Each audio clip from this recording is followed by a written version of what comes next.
welcome to the Crafty Mini and part 2 of the alien bust. So this is after its initial bake. Now the first thing I'm noticing, there's a couple of cracks across the mouth, the eye. The actual underside of the chin changed completely and I had to cut it back, which I'll then block out with clay on this. And then I'm originally sort of looking at, should I do like a headdress type thing. I decided against that initially. Just concentrating and reblocking out the shape of that underside, sort of like where the underside of our necks would be going into like the underside of our jaws. And this was an absolute pain. I'm not sure what I've done wrong. I would assume it's human error, but I baked it for the correct amount of time at the correct temperature. It didn't go any hotter or colder or anything like that. I've spent my time making sure it's everything done right. Whether the initial clay was too thin, I'm not sure. But I've found that the Fimo is quite brittle in comparison to the Super Sculpey. So my first protocol is to reshape this bottom underside of the head, get this sorted so it's looking more like a head again before I can even think about working on any of the other details.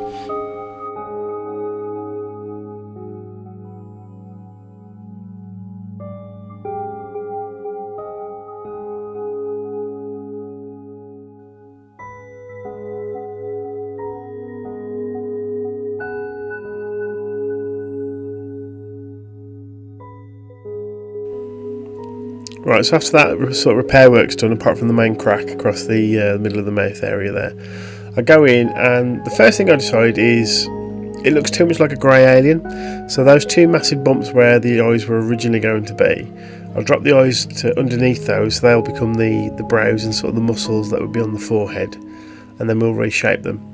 So I wanted to add some ridge lines on the lower eyelid, sort of where the cheek would, upper cheek would be.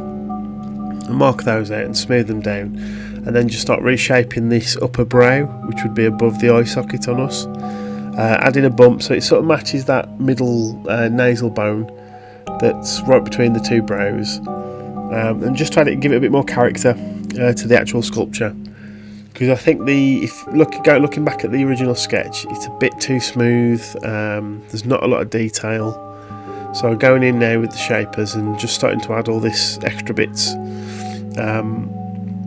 Overall, I'm quite happy with the design. I would probably, looking at it, I'd probably elongate the back of the head a bit more, and maybe I would have put a head crest on, which, to be fair, the nice thing with the polymer clay is something I could do. I could make it and actually put it onto the bust itself, and then pop it back in the oven.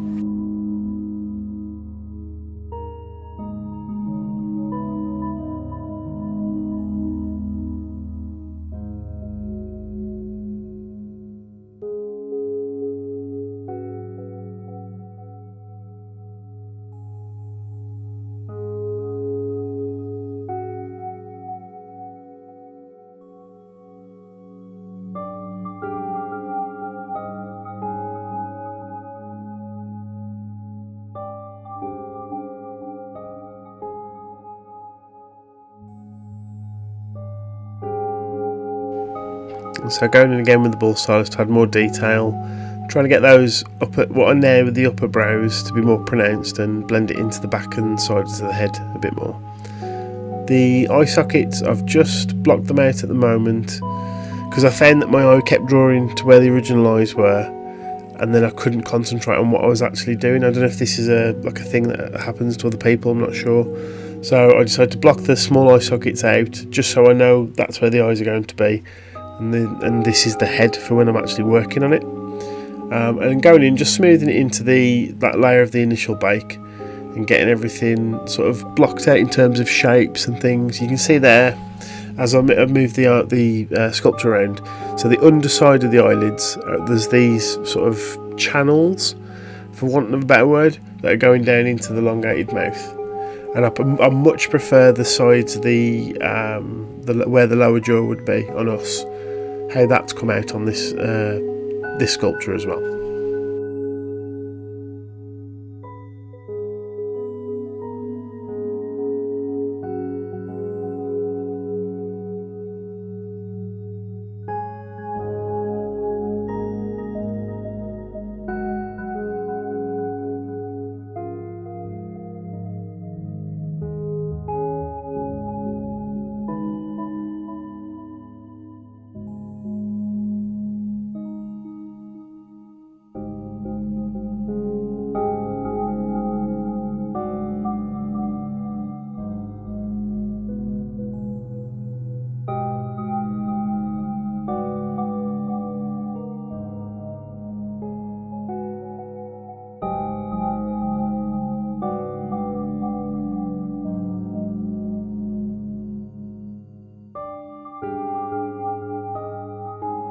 And this is where I go back and forth now on the lower part of the face. I want to add like muscle lines to show that there is a muscle structure underneath this skin that that contracts and expands with the head moving.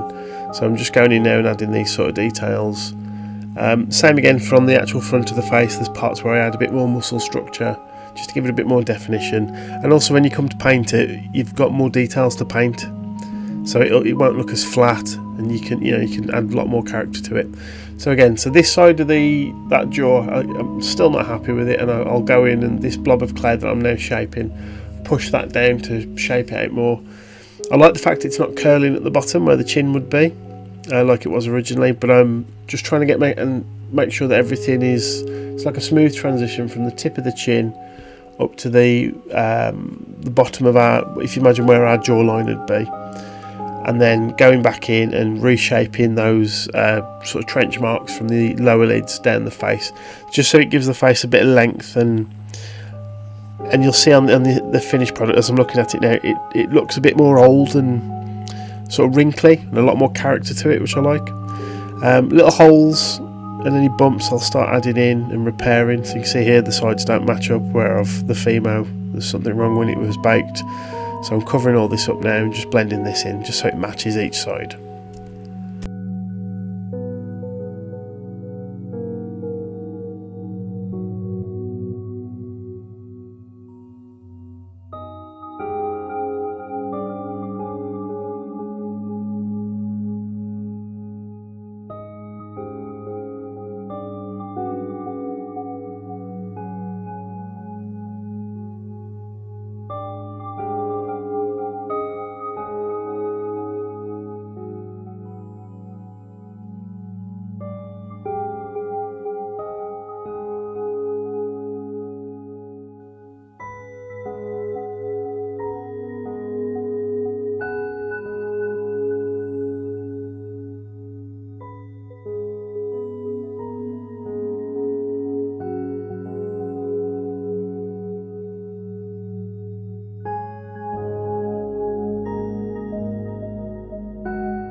And so again on the top of the head, so I had this sort of U-shaped, horseshoe-shaped piece of clay around that front bone from the initial bake, just so I can bulk this out, because I felt that the original eye sockets, which are now the brows, were far too bulbous. So I wanted to add something just that adds a bit of a smoother transition from those into the forehead, which then goes up to the back of the head where the sort of crown would be. And just going in and adding this chunk of clay and moving it down, just so the space between the eye sockets it looked too weird. There was something about it that wasn't sitting right when I was looking at it while I was working on this. So this piece of clay is there to sort of alleviate that. Much happier with the shape of this. Again, the bigger thing I would change looking at the footage now is I would elongate the back of the head more. But the actual front, so from where our forehead would be, so where I'm working on now, working down to the chin, I'm quite happy with that. Maybe some more detail would have been good if I'd added in a bit more skin texture, but otherwise quite happy with it.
And this is where I go in now with the smaller ball stylus and start to add a bit more of the skin texture that I want.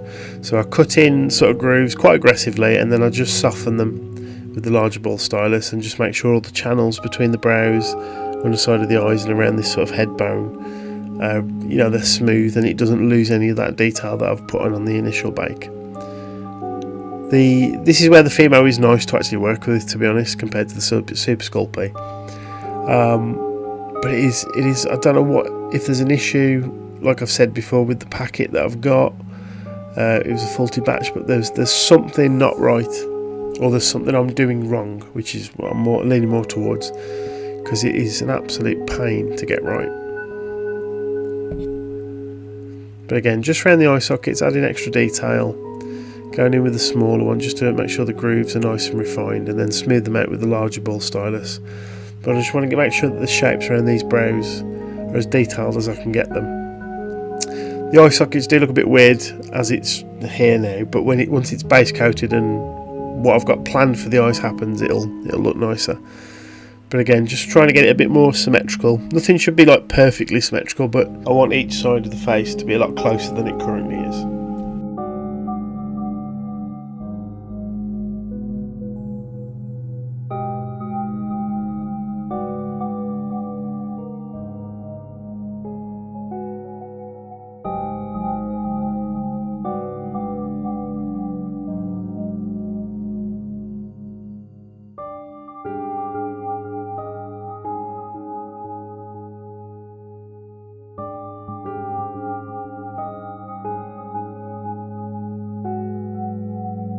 Right, so this is where we start to add the neck. So I've bulked out the armature wire with some foil and masking tape as normal, and then I start adding a thin layer of Fimo before bulking that out and adding a bit more of the detail. Now I do want it to have quite a scrawny neck and a longer neck as well, just because it adds to that. You know, it's off kilter, it looks a bit different, but there's similarities to us, so that it registers better in your head. And I wanted to do something weird with its spine, with these big sort of extruding vertebrae with these hollow parts in it. No idea why. It's just to break up the silhouette, make it look a bit more interesting.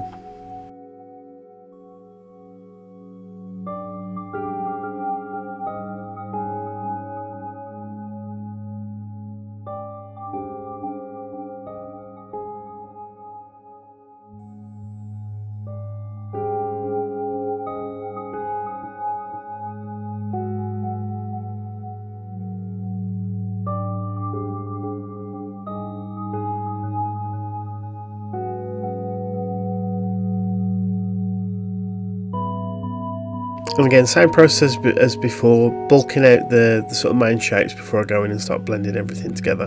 So it needed, just on, if you imagine where our Adam's apple would be if it was on this creature, it needed a bit more bulk there. That's where I've just put that piece in, and then I'm just shaping up now, pinching the back of the vertebrae, changing the posture of the armature wire to something I'm happier with, and then I'll start blending it all in.